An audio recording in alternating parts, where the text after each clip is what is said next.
क्या समुद्र में डूब जाएगा जगन्नाथपुरी धाम? जगन्नाथपुरी मंदिर के गुप्त तहखाने में छुपा हुआ है अपार खजाना। कैसे 144 सालों तक रेत में दबा रहा जगन्नाथ मंदिर। जगन्नाथ मंदिर से मिल रहे हैं कलयुग के अंत के संकेत। जगन्नाथ मंदिर के ऐसे बहुत से रहस्य हैं जिसे सरकार ने हमसे छुपाया है या फिर मिटा दिया गया है। दोस्तों, हिंदू धर्म में कालखंड को 4 भागों में बांटा गया है। सतयुग, त्रेता युग, द्वापर युग और कलयुग। इन चारों युगों की तरह हिंदू धर्म में 4 धाम भी हैं, जैसे बद्रीनाथ धाम, रामेश्वरम धाम, द्वारिका धाम और जगन्नाथ धाम। इन चारों धामों की स्थापना 4 अलग अलग युगों में हुई है। बद्रीनाथ धाम सतयुग में स्थापित किया गया था, रामेश्वरम धाम त्रेता युग में, द्वारिका धाम द्वापर युग में तथा जगन्नाथपुरी धाम कलयुग में स्थापित किया गया था। इन चारों धामों में एक बड़ी बात यह है कि इन सभी धामों की स्थापना भगवान विष्णु के अवतारों ने की है, जिसमें से आज हम बात करेंगे कलयुग के धाम जगन्नाथ धाम की। जगन्नाथपुरी धाम दुनिया का सबसे अधिक लोकप्रिय और पूजनीय तीर्थ स्थल है। जितना विस्तृत यह मंदिर है, उससे भी कहीं ज्यादा विस्तृत इस मंदिर का इतिहास है। इस इतिहास के साक्षी हैं प्रभु श्री जगन्नाथ जी, जो अपनी बहन सुभद्रा और बड़े भैया बलदाऊ जी के साथ इस मंदिर में निवास करते हैं। इस मंदिर में भगवान की सिर्फ पूजा ही नहीं की जाती, बल्कि पूरा का पूरा त्योहार मनाया जाता है।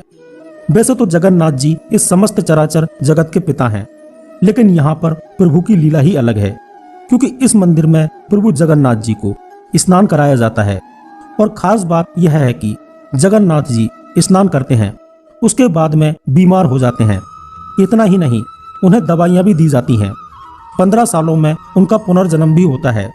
जब वह बोर हो रहे होते हैं तो वह नगर भ्रमण के लिए भी निकलते हैं, अपने भक्तों से मिलते हैं, उनकी बातें सुनते हैं और साथ ही अपनी मौसी के घर 7 दिनों के लिए जाते हैं। अगर अब तक आप हैरान नहीं हुए हैं तो आगे सुनिए। भगवान जगन्नाथ मंदिर में घटित घटनाओं के माध्यम से अपने भक्तों को भविष्य में होने वाली आपदाओं एवं महामारियों के संकेत भी देते हैं। दोस्तों, यह मंदिर पूरी तरह से चमत्कारी मंदिर है, इसलिए यहाँ जो भी वैज्ञानिक शोध करने के लिए आते हैं वह बस अपना सिर खुजाते रह जाते हैं। इस मंदिर की अनेकों ऐसी कथाएं एवं रहस्य हैं जिनके बारे में आप कुछ भी नहीं जानते हैं। तो दोस्तों, इस वीडियो को एक बार अंत तक अवश्य देखिएगा, क्योंकि इस वीडियो में मैं आपको जगन्नाथ मंदिर का इतिहास बताऊंगा, जो कि आपसे छुपाया गया है या फिर मिटा दिया गया है। भगवान जगन्नाथ जी के चमत्कार बताऊंगा, पूरी मंदिर को लेकर की गई भविष्यवाणियां बताऊंगा, भगवान जगन्नाथ के 7 दिनों तक चलने वाले त्योहार यानी कि रथ यात्रा की पूरी कथा बताऊंगा।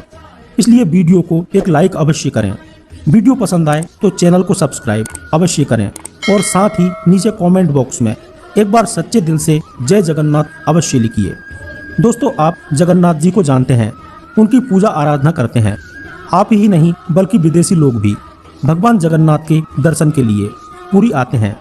लेकिन कईयों साल पहले ऐसा बिल्कुल भी नहीं था। कईयों साल पहले विदेशों से कोई ना कोई आता तो था, चाहे वह मुस्लिम आक्रमणकारी हों या फिर अंग्रेज ही क्यों ना हो। सबका बस यही उद्देश्य होता था कि या तो वो मंदिर को तोड़कर नष्ट कर दें या फिर मंदिरों को लूट लें और लूटे हुए खजाने को वह अपने देश में ले जाएं। ऐसा कई बार हो चुका है कि भगवान जगन्नाथ को मंदिर के बाहर छुपकर रहना पड़ा है, क्योंकि जब भी आक्रमणकारी भगवान जगन्नाथ के मंदिर को तोड़ने की कोशिश करते थे, तब उन्हें मंदिर से निकालकर कभी कुएं में, कभी गुफाओं में, तो कभी जमीन के अंदर छुपा दिया जाता था। दोस्तों, क्या आप जानते हैं कि जगन्नाथपुरी मंदिर पर लगभग 17 बार आक्रमण हो चुके हैं और यही सबसे बड़ा कारण है कि इस मंदिर में गैर हिंदुओं का प्रवेश वर्जित है। दोस्तों, आप यह भी जानते होंगे कि जगन्नाथ मंदिर को धरती का 8वां वैकुंठ कहा जाता है, यानी कि जो भी भक्त यहाँ पर आता है और भगवान जगन्नाथ जी के सच्चे मन से दर्शन करता है, वह जन्म मरण के बंधन से मुक्त हो जाता है। लेकिन क्या आप यह जानते हैं कि जगन्नाथ मंदिर में जाते वक्त और वहां पर दर्शन करके वापस आते वक्त यदि आपसे एक गलती हो गई तो फिर आप जन्म मरण के चक्र से कभी मुक्त नहीं हो पाएंगे। मैं ऐसा क्यों कह रहा हूँ, चलिए शुरू से बताता हूँ। जगन्नाथपुरी मंदिर में कई द्वार हैं, लेकिन सभी द्वार में सिंह द्वार सबसे ज्यादा रहस्यमयी है। क्योंकि वहां पर 22 रहस्यमयी सीढ़ियां हैं। प्रत्येक सीढ़ी का अपना महत्व है। कोई सीढ़ी ज्ञानेंद्रिय का प्रतीक है तो कोई सीढ़ी 5 तत्वों का। पर इनमें सबसे खास सीढ़ी है तीसरी सीढ़ी, जिसमें काले रंग का पत्थर चढ़ा हुआ है, जो साक्षात यमशिला है, यानी कि यमराज जी का पत्थर। दोस्तों, कलयुग की शुरुआत में यमराज जी ने यह देखा कि श्री जगन्नाथ के दर्शन करने वाले भक्त जन्म मरण के बंधन से मुक्त हो जाते रहे हैं, चाहे वह कर्म कैसा भी करें।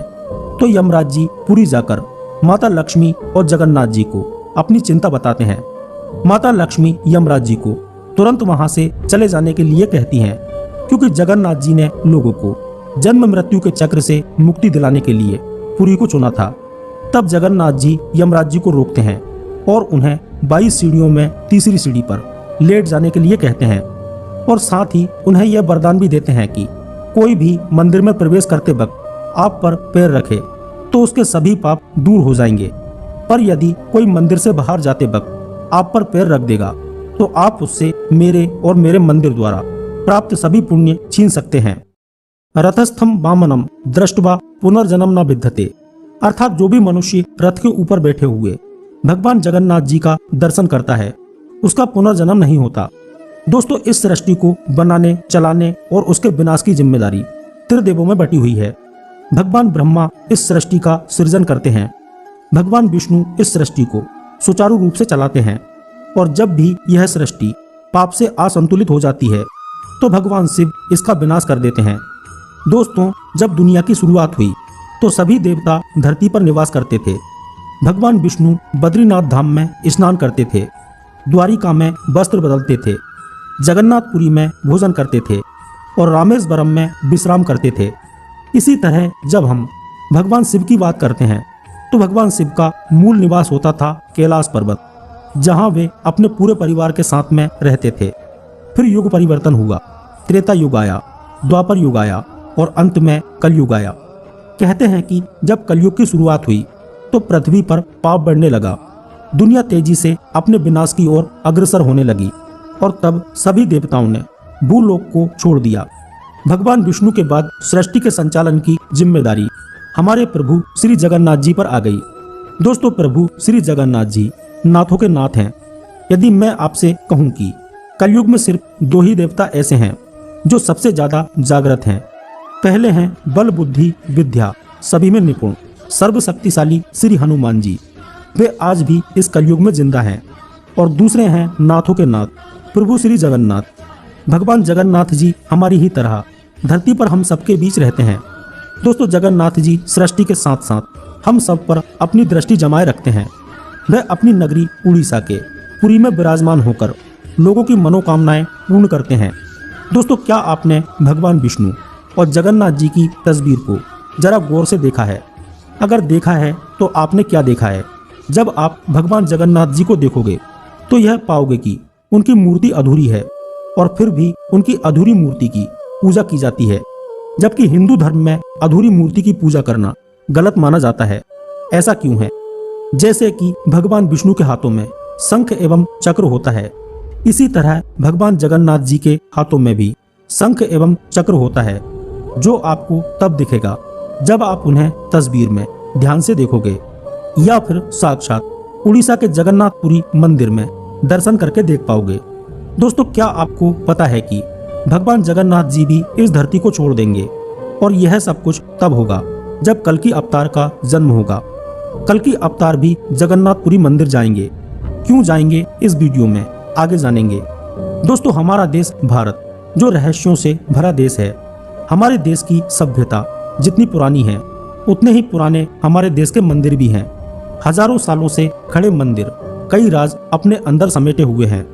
भारत में मौजूद कोई भी मंदिर ऐसा नहीं है जिससे जुड़ा कोई भी रहस्य वैज्ञानिकों या फिर आम आदमियों की चर्चा का विषय न रहा हो। उड़ीसा के तटीय शहर पुरी में स्थित यह विश्व प्रसिद्ध मंदिर भगवान विष्णु के अवतार श्री कृष्ण को समर्पित है। पुरी का यह पौराणिक मंदिर अपने आप में काफी अलौकिक है। 800 साल से भी ज्यादा पुराने इस मंदिर में ऐसे ऐसे रहस्य छुपे हुए हैं जो आपको हैरान कर देंगे। आपको भी जानना चाहिए कि भगवान श्री कृष्ण का हृदय आज भी जीवित है। भगवान श्री कृष्ण 16 कलाओं से युक्त ईश्वर के पूर्ण अवतार माने जाते हैं।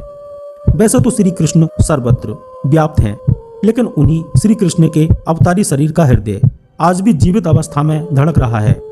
दोस्तों, कहा जाता है कि जब भगवान श्री कृष्ण ने अपनी देह का त्याग किया था, तब उनका अंतिम संस्कार किया गया था। अंतिम संस्कार में श्री कृष्ण की देह पूरी तरह से पंच तत्व में विलीन हो गई थी, लेकिन उनका हृदय वैसा का वैसा ही रह गया था। अग्निदहा में उनका हृदय नष्ट नहीं हुआ था। उनका हृदय एक जीवित व्यक्ति की तरह धड़क रहा था। कहा जाता है कि श्री कृष्ण की मृत्यु के बाद जरासवर नामक एक आदिवासी शिकारी ने उनके शरीर का अंतिम संस्कार किया था, लेकिन श्री कृष्ण का हृदय जला नहीं था। परंपरा के अनुसार पिंड को जल में प्रवाहित कर दिया गया। जल शुद्धि के अनुसार उस पिंड ने एक लट्ठे का रूप ले लिया था। भगवान जगन्नाथ के भक्त राजा इंद्रद्युम्न को यह लट्ठा मिला। उन्होंने भगवान विश्वकर्मा के द्वारा इस लट्ठे को भगवान जगन्नाथ जी की मूर्ति के भीतर स्थापित करवा दिया। कहा जाता है कि भगवान श्री कृष्ण का हृदय आज भी जस का तस धड़क रहा है और वह भगवान जगन्नाथ की काठ की मूर्तियों के अंदर रखा हुआ है। दोस्तों, भगवान जगन्नाथ का रहस्य आज तक कोई नहीं जान पाया है। भगवान जगन्नाथ की मूर्तियों को हर 12 साल में बदला जाता है। इस प्रक्रिया को नव कलेवर कहते हैं, या हम यह कह सकते हैं कि इस दौरान भगवान जगन्नाथ का पुनर्जन्म होता है। इस दौरान पूरे शहर की रोशनी बंद कर दी जाती है। बिजली बंद करने के बाद मंदिर के पूरे परिसर को घेर लिया जाता है। CRPF व सेना के संरक्षण में आने के बाद मंदिर में कोई भी प्रवेश नहीं कर सकता। पुजारी की आंखों पर पट्टी बांध दी जाती है। उनके हाथों में मोटे मोटे दास्ताने पहनाए जाते हैं। मंदिर के अंदर घोर घने अंधकार के बीच पुजारी उस पदार्थ को बाहर निकालता है, फिर उसे नई मूर्ति में स्थापित कर देता है। इसी भगवान श्री कृष्ण के हृदय को ब्रह्म पदार्थ कहते हैं। इस ब्रह्म पदार्थ के रहस्य को आज तक कोई भी नहीं समझ पाया है। सैकड़ों वर्षों से एक मूर्ति से दूसरी मूर्ति में यह ब्रह्म पदार्थ स्थानांतरित किया जाता रहा है। खास बात यह है कि ब्रह्म पदार्थ को बदलने वाला पुजारी भी यह नहीं जानता कि वह किस चीज को स्थानांतरित कर रहा है, क्योंकि उसके हाथों में दास्ताने होते हैं और आंखों पर पट्टी बंदी होती है। हालांकि ब्रह्म पदार्थ को बदलने वाले पुजारी यह जरूर कहते हैं कि वह जिस पदार्थ को बदलते हैं वह किसी खरगोश के जैसे उछलता है। आज हम जो पुरी के इस मंदिर के विषय में जो आश्चर्यजनक बातें सुनते हैं, वह इस ब्रह्म पदार्थ का ही चमत्कार है। उसके चमत्कारों की व्याख्या अनंत है। दोस्तों, इसी ब्रह्म पदार्थ में भगवान श्री कृष्ण की सभी ईश्वरीय शक्तियां समाहित हैं। कहते हैं कि जब कलयुग का अंत होगा और कल की अवतार जन्म लेंगे, तब जगन्नाथपुरी मंदिर समुद्र में समा जाएगा। फिर भगवान जगन्नाथ जी की मूर्तियों को छातिया बट में शिफ्ट कर दिया जाएगा।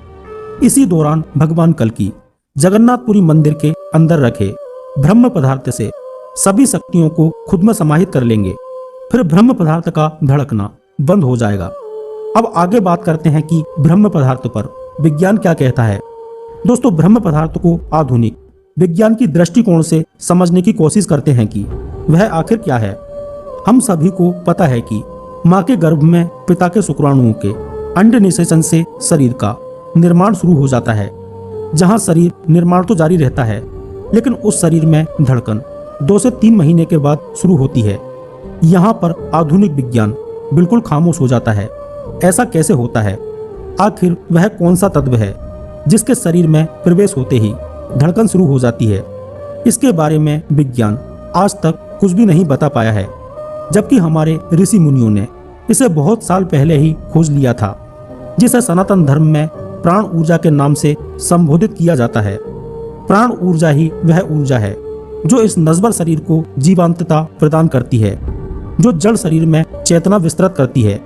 तो प्राण ऊर्जा ही मूल है और असीमित भी। दोस्तों, यह प्राण ऊर्जा ही सृष्टि की सृजनात्मक ऊर्जा का ही एक अंश है। इसको आप ऐसे समझ सकते हैं कि अगर हम शरीर को ट्रांसफार्मर मान लें और प्राण ऊर्जा को विद्युत, तो यह शरीर के ऊपर है कि वह 220 वोल्ट तक की ऊर्जा को ग्रहण करे या फिर 21,000 वोल्ट तक की ऊर्जा को। इस ऊर्जा से शरीर को केवल जीवंतता ही नहीं मिलती, बल्कि आश्चर्यजनक और अचंभित कर देने वाले परिणाम भी देखने को मिलते हैं।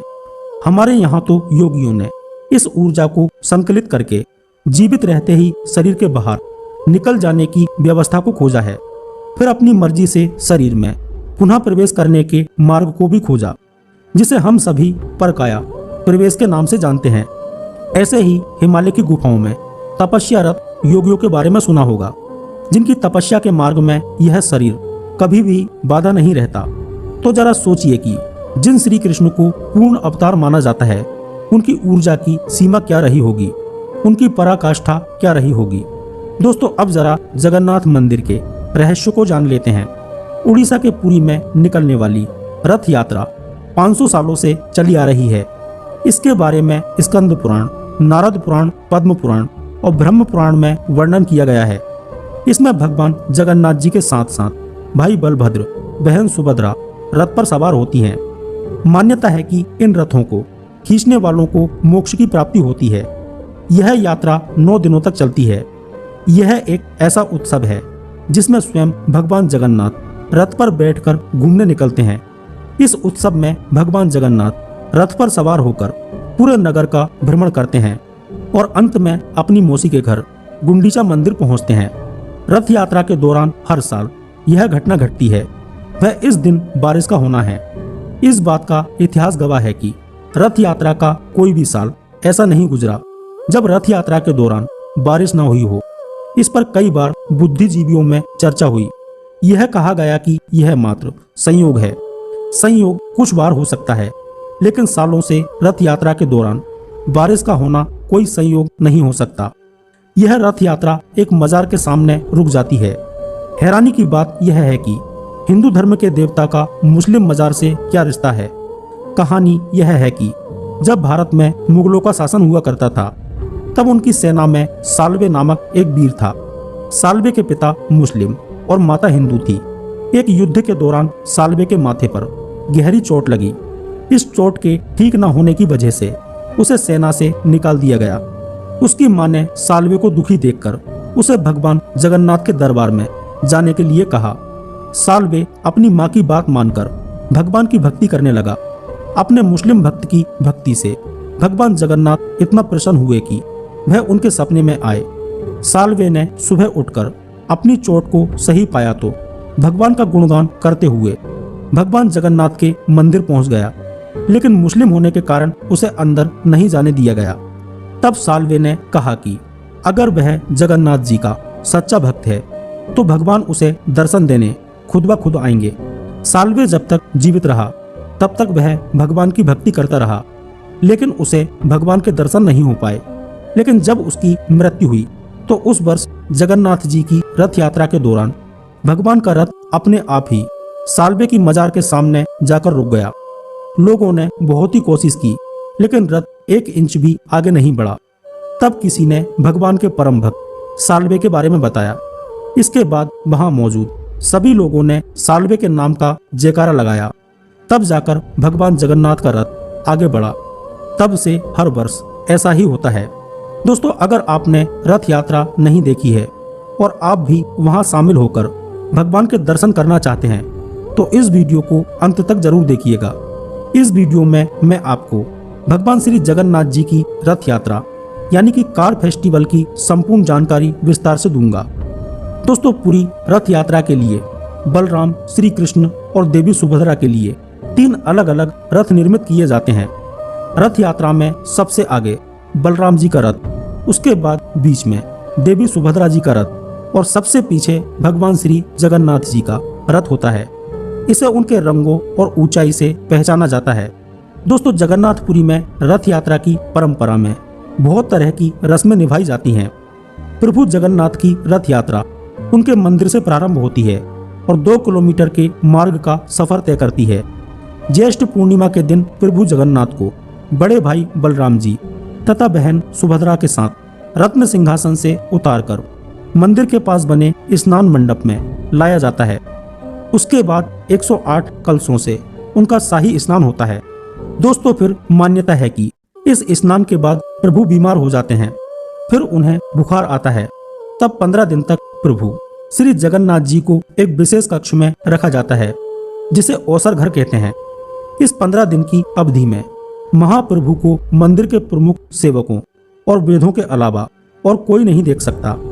इस दौरान मंदिर में महाप्रभु के प्रतिनिधि आलारनाथ जी की प्रतिमा स्थापित की जाती है तथा उनकी पूजा अर्चना की जाती है। 15 दिन बाद भगवान स्वस्थ होकर कक्ष से बाहर निकलते हैं और भक्तों को दर्शन देते हैं, जिसे नौ यवन यानी कि नेत्र उत्सव कहते हैं। इसके बाद द्वितीय के दिन महाप्रभु श्री कृष्ण और बड़े भाई बलराम जी तथा बहन सुभद्रा जी के साथ बाहर राजमार्ग पर आते हैं और रथ पर विराजमान होकर नगर भ्रमण पर निकलते हैं। रथ यात्रा में भगवान जगन्नाथ के अलावा उनके बड़े भाई बलराम, उनकी बहन सुभद्रा के साथ रथ यात्रा शुरू होती है। दोस्तों, रथ यात्रा जगन्नाथ मंदिर से शुरू होकर गुंडीचा मंदिर तक पहुंचती है। गुंडीचा राजा इंद्रदुम्न की पत्नी थी, जिन्होंने गुफा में बैठकर तब तक तपस्या की थी जब तक कि राजा इंद्रदुम्न ब्रह्मलोक से लौटकर नहीं आ गए थे। उनकी तपस्या के चलते ही वह देवी बन गई थी और उनके तपोबल के कारण ही राजा नारद मुनि के साथ ब्रह्मलोक की यात्रा करके समय पर लौट आए थे। दोस्तों, रथ यात्रा की शुरुआत सबसे पहले बलराम जी के रथ से शुरू होती है। उनका रथ ताल ध्वज के लिए निकलता है। इसके बाद सुभद्रा जी के पदम रथ की शुरुआत होती है।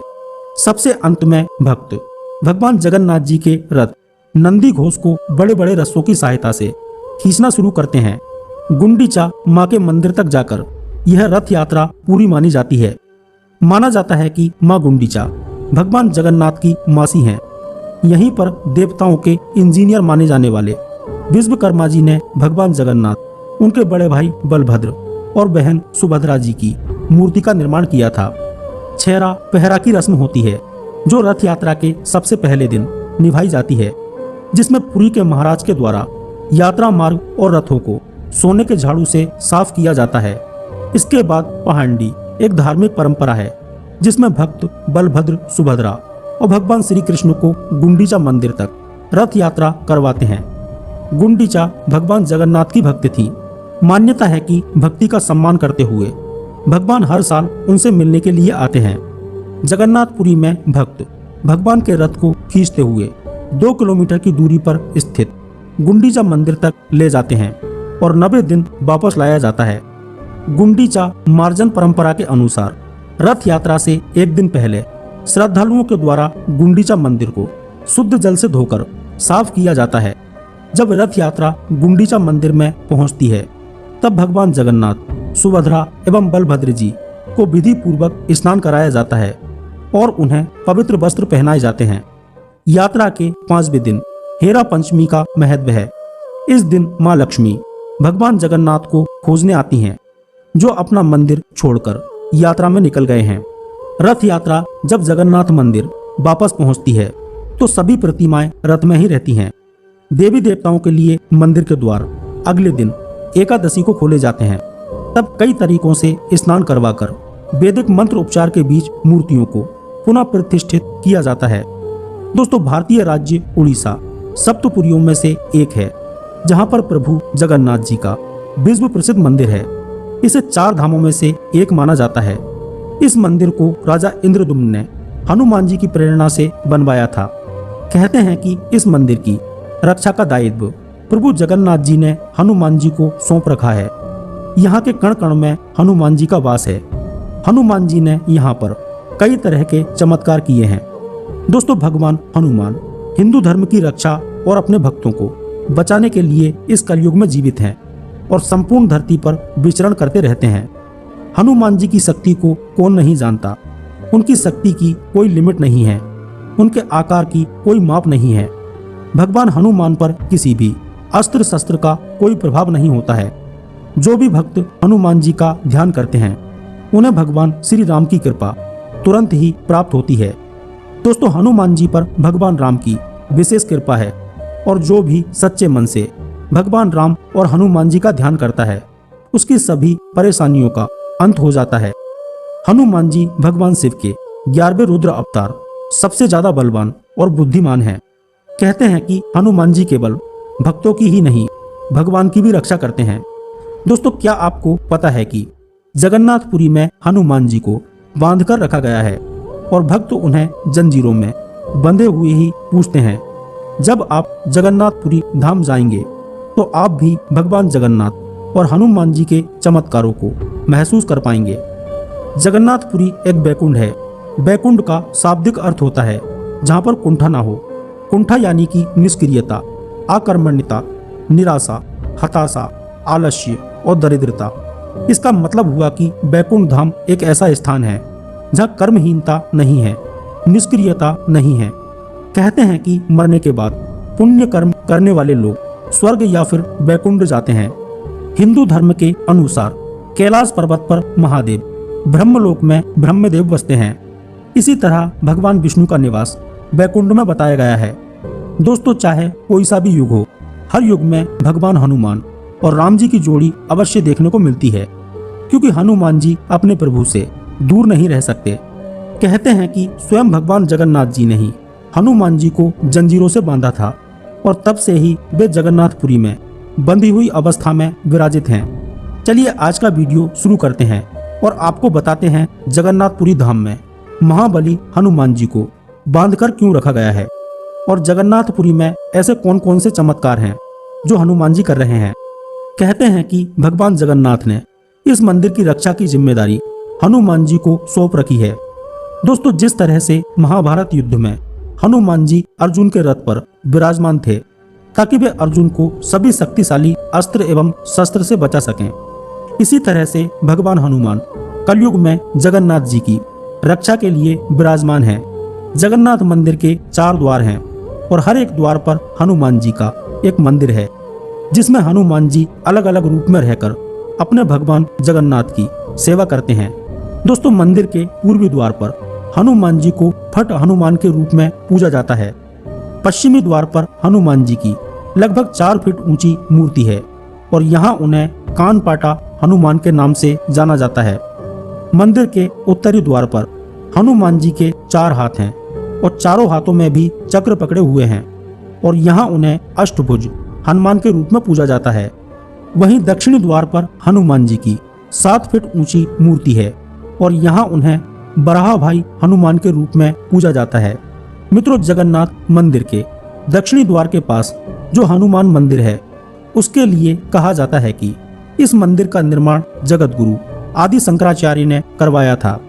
कहते हैं कि समुद्र की लहरें कभी भी मंदिर के आंगन में आ जाती थीं, जिससे वहां पर आए भक्तों को बहुत परेशानी होती थी। इसे रोकने के लिए आदि गुरु शंकराचार्य ने मंदिर के दक्षिणी द्वार पर हनुमान जी की मूर्ति स्थापित की, उनका आह्वान किया और हनुमान जी से समुद्र को रोककर रखने की प्रार्थना की। कहा जाता है कि उसके बाद से हनुमान जी की कृपा से समुद्र की लहरें या फिर कोई भी प्राकृतिक आपदा उसे लांघकर कभी भी जगन्नाथ मंदिर में प्रवेश नहीं करती। यहाँ तक कि लोगों का यह भी कहना है कि जब साल 2019 में उड़ीसा में आए भयंकर चक्रवाती तूफान फानी ने पुरी में बहुत ही ज्यादा भयंकर तबाही मचाई थी, तब भी समुद्र की लहरें ज्यादा अंदर तक नहीं घुस पाई थी और जगन्नाथ मंदिर के मुख्य ढांचे को कोई भी नुकसान नहीं पहुंचा पाई थी। मित्रों, इसी तरह मंदिर की बाकी दिशाओं में भी हनुमान जी भगवान जगन्नाथ जी के रक्षक के रूप में विराजमान हैं, जिससे जुड़ी अलग अलग कहानियां हैं। मंदिर के मुख्य द्वार के सामने भी जो समुद्र है, वहां पर भी बेड़ी हनुमान का मंदिर है। यह मंदिर पुरी के चक्र नारायण मंदिर की पश्चिम दिशा की ओर बना हुआ है। इस मंदिर में हनुमान जी बेड़ियां या फिर जंजीरों से बंधे हुए हैं, इसलिए यहाँ पर हनुमान जी को बेड़ी हनुमान कहा जाता है। पुरी के लोग इसे दरिया महावीर मंदिर भी कहते हैं। दोस्तों, भगवान जब पृथ्वी पर अवतरित होते हैं, तब देवता, नर, गंधर्व सभी की चाहत होती है कि इस बार के दर्शन हो जाएं। ऐसा ही हुआ जब भगवान जगन्नाथ जी की मूर्तियां पुरी में स्थापित की गईं। समुद्र के मन में भी भगवान के दर्शन की लालसा बढ़ी, इसलिए उसने कई बार मंदिर में प्रवेश किया और इससे काफी ज्यादा मंदिर में क्षतिग्रस्ती भी हुई। माना जाता है कि समुद्र की लहरों से जगन्नाथ मंदिर को 3 बार काफी ज्यादा नुकसान हुआ था। समुद्र से ही मंदिर की रक्षा करने के लिए भगवान जगन्नाथ जी ने वीर हनुमान जी को नियुक्त किया था और हनुमान जी से समुद्र की लहरों को रोककर रखने के लिए कहा गया था। लेकिन जब जब हनुमान जी भगवान जगन्नाथ जी के दर्शन करने के लिए नगर में प्रवेश कर जाते थे, तब तब समुद्र भी उनके पीछे पीछे नगर में प्रवेश कर जाता था। इससे परेशान होकर भगवान जगन्नाथ ने हनुमान जी को यहाँ पर सोने की जंजीरों से बांध दिया था, ताकि हनुमान जी यहाँ से कहीं न जाने पाएं और समुद्र से मंदिर की रक्षा होती रहे। तभी से यहाँ समुद्र के तट पर बेड़ी हनुमान का प्राचीन और प्रसिद्ध मंदिर है। यहाँ पर आने वाले भक्त बेड़ी हनुमान जी का दर्शन करना कभी नहीं भूलते हैं। कहते हैं कि जगन्नाथ मंदिर के कण कण में हनुमान जी का वास है। हनुमान जी यहाँ पर कई तरह के चमत्कार दिखाया करते हैं। उन्हीं चमत्कारों में से एक है समुद्र के पास स्थित इस मंदिर के अंदर समुद्र की आवाज का ना सुनाई देना। यह आज भी एक रहस्य है कि मंदिर के सिंह द्वार से पहला कदम अंदर रखते ही आप समुद्र की लहरों की आवाज को नहीं सुन पाएंगे। आश्चर्य की बात यह है कि जैसे ही आप मंदिर से एक कदम भी बाहर रखेंगे, वैसे ही आपको समुद्र की आवाज सुनाई देने लगेगी। कहते हैं कि यह चमत्कार हनुमान जी का ही है, जिसके पीछे एक कहानी है। माना जाता है कि भगवान जगन्नाथ समुद्र की लहरों की तेज आवाज की वजह से ठीक से सो नहीं पा रहे थे। जब उनकी यह परेशानी भगवान हनुमान जी को पता चली, तो हनुमान जी अपनी शक्ति से खुद को 2 भागों में बांट लेते हैं और फिर वह हवा की विपरीत दिशा में तेजी से मंदिर के पास चक्कर लगाते हैं। इससे हवा का एक ऐसा चक्र बना कि समुद्र की आवाज मंदिर के अंदर ना जाकर मंदिर के आसपास ही घूमती रहती है और मंदिर में भगवान जगन्नाथ जी आराम से सोते रहते हैं। इस तरह हनुमान जी यहाँ कई रूपों में रहकर भगवान की सेवा में लगे हुए हैं और यही कारण है कि इस मंदिर के कुछ ऐसे रहस्य हैं जिनको आज तक वैज्ञानिक सुलझा नहीं पाए हैं। इस मंदिर में सिर्फ हिंदुओं को जाने की अनुमति है। चाहे आप कोई नेता हो, चाहे आप सुपरस्टार हो, कोई वैज्ञानिक हो, कोई बिजनेसमैन हो, यानी कि आप दुनिया की चाहे कितनी भी बड़ी तोप हो, आप इस मंदिर में नहीं जा सकते। इस मंदिर में जाने के लिए सिर्फ एक ही योग्यता आवश्यक है और वह है हिंदू होना। आज मैं आपको जगन्नाथपुरी में घटित हुई एक ऐसी घटना के बारे में बताने वाला हूँ जो बहुत ही अनिष्ट होने का संकेत दे रही है। दोस्तों, हिंदू धर्म के हिसाब से 4 धाम बद्रीनाथ, द्वारिका, रामेश्वरम और पुरी हैं। मान्यता है कि भगवान विष्णु जब चारों धाम पर बसे तो सबसे पहले बद्रीनाथ गए और वहां स्नान किया। इसके बाद वह गुजरात के द्वारिका गए, वहां पर कपड़े बदले। द्वारिका के बाद उड़ीसा की पुरी में उन्होंने भोजन किया और अंत में तमिलनाडु के रामेश्वरम में विश्राम किया। पुरी में भगवान श्री जगन्नाथ जी का मंदिर है। पुरी के इस मंदिर में भगवान जगन्नाथ, उनके भाई बलभद्र और बहन सुभद्रा की काठ की यानी लकड़ी की मूर्तियां हैं। लकड़ी की मूर्तियों वाला यह देश का अनोखा मंदिर है। जगन्नाथ मंदिर की ऐसी तमाम विशेषताएं हैं। साथ ही मंदिर से जुड़ी कुछ ऐसी कहानियां हैं जो सदियों से रहस्य बनी हुई हैं। मंदिर से जुड़ी एक मान्यता है कि जब भगवान श्री कृष्ण ने अपनी देह का त्याग किया था तो उनका अंतिम संस्कार किया गया था। अंतिम संस्कार में शरीर के हृदय को छोड़कर उनकी पूरी देह पंचतत्व में विलीन हो गई थी। मान्यता है कि भगवान श्री कृष्ण का हृदय एक जिंदा इंसान की तरह धड़क रहा है। कहते हैं कि वह दिल आज भी सुरक्षित है और भगवान जगन्नाथ जी की लकड़ी की मूर्तियों के अंदर रखा हुआ है। दोस्तों, मैं आपसे जिस अशुभ संकेत की बात कर रहा था वह संकेत जगन्नाथ मंदिर के पिलर में आई दरार थी। जगन्नाथपुरी के स्तंभ में दरार आ गई है। ज्योतिष के अनुसार यह दरार अच्छे संकेत नहीं दे रही है और इससे उड़ीसा के राजनीतिक गलियारों में उथल पुथल मचेगी और प्राकृतिक आपदाओं की घटनाएं भी बढ़ेंगी। 18वीं शताब्दी में यह स्तंभ बनाया गया था। 5वीं सदी के ग्रंथ बृहद संहिता के उत्पाद अध्याय में भूमि, आकाश, अंतरिक्ष, देवी स्थान यानी मंदिर आदि में दरार अच्छे संकेत नहीं माने गए हैं। ये प्रकृति व स्वभाव के विपरीत दिखते हैं।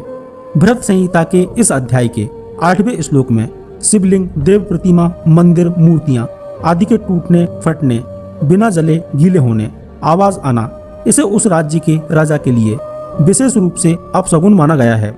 दोस्तों, आपको बता दें कि 2022 में गुजरात के द्वारकाधीश मंदिर के शिखर पर बिजली का गिरना भी अशुभ संकेत था और वहां के मुख्यमंत्री की कुर्सी के लिए भी अशुभ संकेत रहा था। दोस्तों, धरती का स्वर्ग कहा जाने वाला जगन्नाथपुरी मंदिर लगभग 250 मिलियन साल पुराना है। जैसे जैसे समय बीतता गया वैसे वैसे मंदिर का जीर्णोद्धार करवाया गया और आज आप जो मंदिर का स्वरूप देखते हैं वह हजारों सालों की तपस्या का परिणाम है।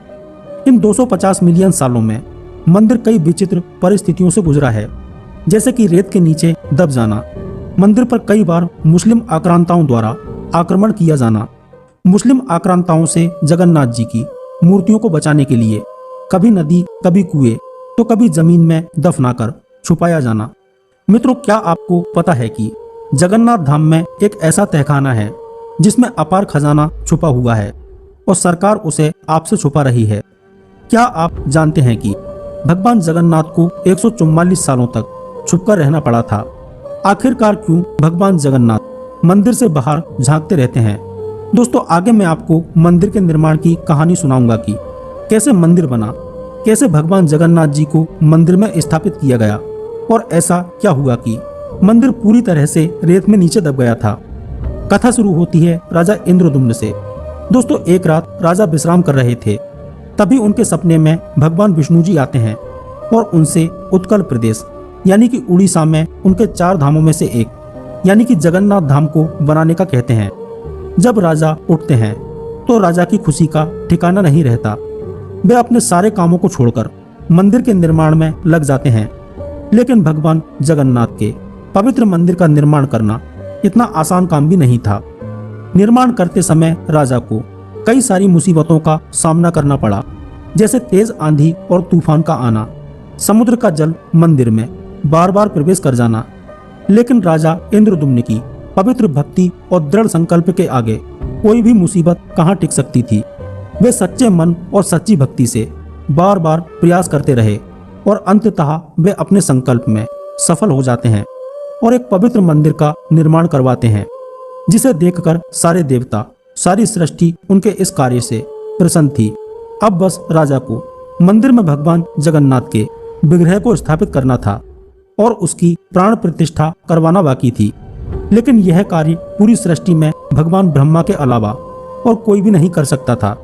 इसलिए राजा इंद्रदुम्न ब्रह्मा जी को इस शुभ कार्य के लिए आमंत्रित करना चाहते थे, लेकिन उन्हें यह नहीं पता था कि वह यह कार्य कैसे करेंगे। तभी राजा की सहायता के लिए नारद जी प्रकट होते हैं और उन्हें अपने साथ ब्रह्मलोक की यात्रा पर ले जाते हैं। ब्रह्मलोक पहुंचने में कई सदियां बीत जाती हैं और मंदिर धीरे धीरे रेत के नीचे दब जाता है। लेकिन मित्रों, आश्चर्य की बात यह है कि सदियां बीत जाने के बावजूद भी राजा की उम्र उतनी ही थी। राजा नारद जी के साथ ब्रह्मलोक पहुंचते हैं।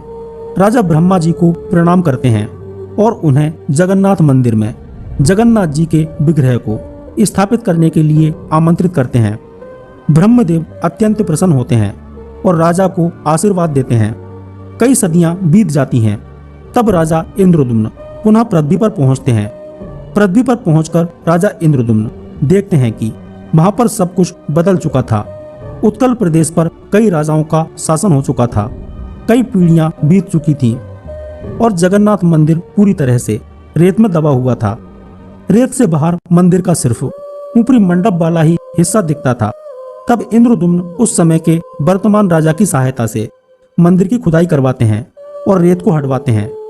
दोनों राजाओं के प्रयासों से मंदिर पुनः रेत से बाहर आ जाता है। मंदिर को देखकर सभी बहुत प्रसन्न होते हैं और फिर मंदिर को सजाया जाता है और साथ ही मंदिर में जगन्नाथ जी के विग्रह को स्थापित करने का शुभ कार्य आरंभ किया जाता है। ब्रह्मदेव प्रकट होते हैं, जगन्नाथ जी के विग्रह को स्थापित करते हैं, पूजा करते हैं और उनकी प्राण प्रतिष्ठा भी करते हैं। तब यह कार्य संपन्न होता है। वहां पर अलग अलग देशों से कई राजा आते हैं और भगवान जगन्नाथ जी पर खूब सोना, आभूषण और हीरे जवाहरात चढ़ाते हैं। उस सारे खजाने को जगन्नाथपुरी मंदिर में सदा सदा के लिए एक सीक्रेट तहखाने में छुपा दिया जाता है। दोस्तों, इस अपार संपदा और खजाने का क्या हुआ, यह मैं आपको आगे वीडियो में बताऊंगा। तो मित्रों, इस तरह से निर्मित हुआ चारों धामों में से एक जगन्नाथपुरी धाम, जहां भगवान विष्णु भोजन करते हैं और हम वहां पर उनके दिव्य दर्शन प्राप्त करते हैं। इसके बाद समय बीतता गया, राजा बदलते गए। प्रत्येक राजा मंदिर का समय समय पर जीर्णोद्धार करवाते गए और ऐसे ही मंदिर में होने वाली रस्म और संस्कृतियां जीवित रहीं। फिर भारत में आए मुस्लिम आक्रमणकारी, जिनकी प्रवृत्ति ही सिर्फ लूटने, तोड़ने और मिटा देने की थी। वह हमेशा से ही हिंदुओं को इस्लाम धर्म स्वीकार करवाना चाहते थे। इसलिए पहले उन्होंने हिंदू मंदिरों को निशाना बनाया, क्योंकि यदि मंदिर ही नहीं रहेंगे तो हिंदू पूजा कहाँ करेंगे। वे ऐसा मानते थे कि यदि वे मूर्ति तोड़ देंगे तो हिंदू भगवान किसे कहेंगे। कुल मिलाकर वे हिंदुओं का भगवान से भरोसा उठा देना चाहते थे। इसलिए उन्होंने मंदिरों को तोड़ना और लूटना शुरू किया। वह बड़े बड़े एवं भव्य मंदिरों को लूटकर उसका खजाना अपने देश में ले जाते थे। बात उस समय की है जब उड़ीसा का नाम उत्कल प्रदेश हुआ करता था। यह बहुत ही समृद्ध प्रदेश था। यहाँ पर कई सारे बंदरगाह हुआ करते थे। इन्हीं बंदरगाहों से हमारी सभ्यता दुनिया के विभिन्न क्षेत्रों में फैली। यहीं से सुमात्रा, इंडोनेशिया, थाईलैंड में व्यापार हुआ करता था। इसी समृद्ध उत्कल प्रदेश की बढ़ती हुई शक्ति का पता इस्लामिक कट्टरपंथियों को चला और उन्होंने जगन्नाथ मंदिर को भी निशाना बनाया। मुस्लिम आक्रमणकारियों ने जगन्नाथ मंदिर पर एक दो नहीं बल्कि 17 बार आक्रमण किया। जगन्नाथ मंदिर को तोड़ने एवं लूटने की कोशिश की। इन्हीं आक्रमणों के कारण भगवान जगन्नाथ को 144 वर्षों तक मंदिर से बाहर छुपकर रहना पड़ा। दोस्तों चलिए पहले मैं आपको जल्दी से मंदिर पर किए जाने वाले हमलों की जानकारी दे देता हूँ। जगन्नाथ मंदिर को नष्ट करने के लिए पहला हमला 1340 में बंगाल के सुल्तान इलियास शाह ने करवाया था। उस वक्त उड़ीसा उत्कल प्रदेश के नाम से प्रसिद्ध था। उत्कल साम्राज्य के नरेश नरसिंह देव तृतीय ने सुल्तान इलियास शाह से युद्ध किया। बंगाल के सुल्तान इलियास शाह ने सैनिकों से मंदिर परिसर में बहुत खून खराबा मचाया और निर्दोष लोगों को मारा। लेकिन राजा नरसिंह देव जगन्नाथ जी की मूर्तियों को बचाने में सफल रहे, क्योंकि उनके आदेश पर मूर्तियों को छुपा दिया गया था। इसके बाद 1360 में दिल्ली के सुल्तान फिरोज शाह तुगलक ने जगन्नाथ मंदिर पर दूसरा हमला किया। मंदिर पर तीसरा हमला वर्ष 1509 में बंगाल के सुल्तान अलाउद्दीन हुसैन शाह की कमांडर इस्माइल गाजी ने किया। उस वक्त उड़ीसा पर सूर्यवंशी प्रताप रुद्रदेव का राज था।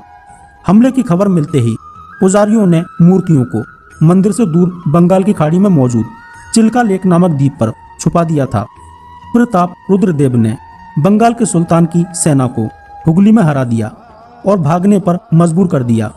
इसी तरह से समय आगे बढ़ता रहा और मंदिर पर कई हमले होते गए।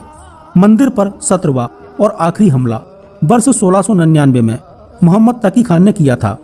तकी खान वर्ष 1772 से 1734 के बीच उड़ीसा का नायक सूबेदार था। इस बार भी मूर्तियों को छुपाया गया और लगातार दूसरी जगह पर शिफ्ट किया गया। कुछ समय के लिए मूर्तियों को हैदराबाद में भी रखा गया था। दोस्तों यह थी मुस्लिम आक्रमणकारियों द्वारा जगन्नाथ मंदिर पर की जाने वाले हमले की जानकारी। दोस्तों जब आप पूरी मंदिर को बाहर से देखोगे तो मंदिर के द्वार पर झांकती हुई आपको भगवान जगन्नाथ की एक मूर्ति दिखेगी। लेकिन क्या आपको पता है कि वह मूर्ति मंदिर से बाहर क्यों झांकती है? चलिए मैं आपको बताता हूँ। दोस्तों इसके पीछे जगन्नाथ जी के एक भक्त की कहानी है। भक्त का नाम है रामचंद्र देव। वे एक राजा थे। वे भगवान जगन्नाथ जी के बहुत ही प्रिय भक्त थे और वे अपनी पूरी धर्म और निष्ठा से उनकी पूजा करते थे।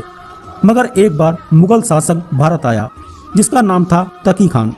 तकी खान ने राजा रामचंद्र देव को बंदी बना लिया और कैद कर लिया। लेकिन राजा रामचंद्र देव जी को बाहर निकलना था और भगवान जगन्नाथ जी की पूजा करनी थी। इसलिए उन्होंने तकी खान के माध्यम से इस्लाम धर्म को स्वीकार कर लिया। अन्यथा वह मुगल शासक उन्हें क्रूरता से मार देता। फिर वह मजबूरन तकी खान की बहन रजिया से विवाह कर लेते हैं। विवाह के बाद राजा स्वतंत्र हो जाते हैं। लेकिन अब वह मुस्लिम बन चुके थे और यह बात तो सभी जानते हैं कि जगन्नाथ मंदिर में सिर्फ हिंदू ही प्रवेश कर सकते हैं। इस कारण राजा रामचंद्र देव जी जब जब भगवान जगन्नाथ के दर्शन करने मंदिर जाते थे उन्हें अंदर जाने नहीं दिया जाता था। इसलिए वे मंदिर के बाहर से ही प्रार्थना करके वापस लौट आते थे। एक दिन भगवान जगन्नाथ राजा के सपने में आते हैं और उनसे कहते हैं कि तुम मेरा वैसा ही एक विग्रह बनाओ जैसा कि मंदिर में स्थापित है। उस विग्रह को मंदिर के पुजारी के पास ले जाओ। और उसी रात जगन्नाथ जी पुजारी के सपने में भी आते हैं और कहते हैं कि कल मेरा एक भक्त विग्रह लेकर आएगा, उस विग्रह को तुम मंदिर के बाहर स्थापित कर देना। अगले दिन ठीक वैसा ही होता है। पुजारी वह विग्रह मंदिर के बाहर स्थापित कर देता है। तब से वह जगन्नाथ भगवान का विग्रह बाहर ही स्थापित है, जिसे पतित पावन जगन्नाथ कहा जाता है। तब भगवान जगन्नाथ यह आशीर्वाद देते हैं कि जो फल भक्तों को अंदर वाले जगन्नाथ के दर्शन से प्राप्त होगा, वही फल भक्तों को बाहर स्थापित जगन्नाथ से भी प्राप्त होगा। तो दोस्तों, आज के वीडियो में बस इतना ही। मिलते हैं अगले वीडियो में किसी ऐसे ही टॉपिक के साथ में। वीडियो पसंद आया हो तो प्लीज वीडियो को लाइक करें और चैनल को सब्सक्राइब करके साथ में घंटी वाला बेल आइकन जरूर दबा दें, तभी आपको न्यू वीडियो का नोटिफिकेशन मिल पाएगा। धन्यवाद। जय पंचसखा, जय जगन्नाथ।